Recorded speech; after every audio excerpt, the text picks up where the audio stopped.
Baru mulai lebaran, tapi dompet sudah sekarat. Jangan sampai THR dan tabungan ludes begitu saja.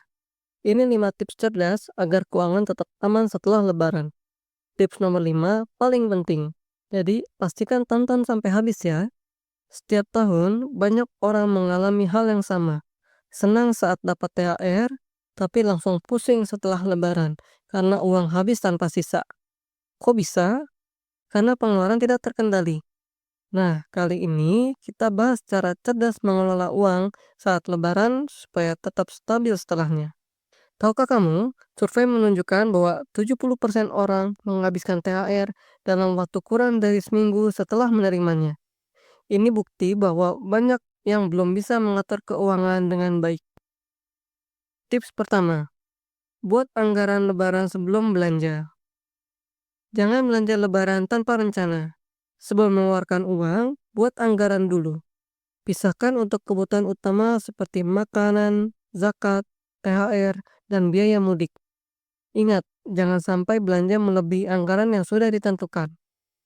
Bayangkan, Pak Budi habis dapat THR 5 juta, langsung belanja baju baru 2 juta, bagi-bagi THR 2 juta, dan sisanya buat makan-makan. Setelah lebaran, dompet menjadi kering. Jangan sampai kejadian ini menimpamu juga. Tips 2. Bijak dalam memberikan THR. THR itu penting, tapi jangan sampai memaksakan diri. Beri sesuai kemampuan, bukan keinginan. Kalau keuangan terbatas, berikan THR dalam bentuk lain, seperti hadiah sederhana atau makanan.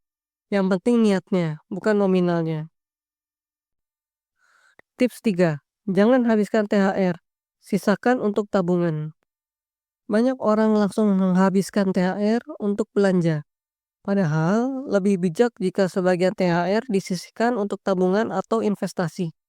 Misalnya, minimal 30% dari THR bisa ditabung untuk dana darurat atau kebutuhan lain setelah lebaran. Tips 4. Kendalikan belanja konsumtif.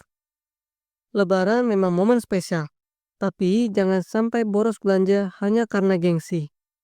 Prioritaskan kebutuhan, bukan keinginan. Ingat, barang mahal belum tentu lebih baik. Yang penting nyaman dan sesuai budget. Tips 5. Waspada utang hanya demi lebaran. Ini yang paling penting. Jangan berutang hanya demi tampil mewah saat lebaran. Jangan sampai setelah lebaran kamu harus kerja ekstra keras hanya untuk bayar utang konsumtif. Kalau memang tidak mampu beli sekarang, tunda saja. Kesimpulan. Jadi, jangan sampai lebaran membuatmu bangkrut. Ingat 5 tips ini. Buat anggaran, bijak memberi THR, sisakan THR untuk tabungan, kendalikan belanja konsumtif, dan hindari hutang.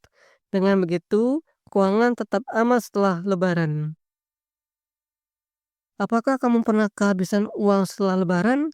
Tulis pengalamanmu di komentar. Jangan lupa like dan subscribe supaya tidak ketinggalan tips keuangan lainnya. Sampai jumpa di video berikutnya.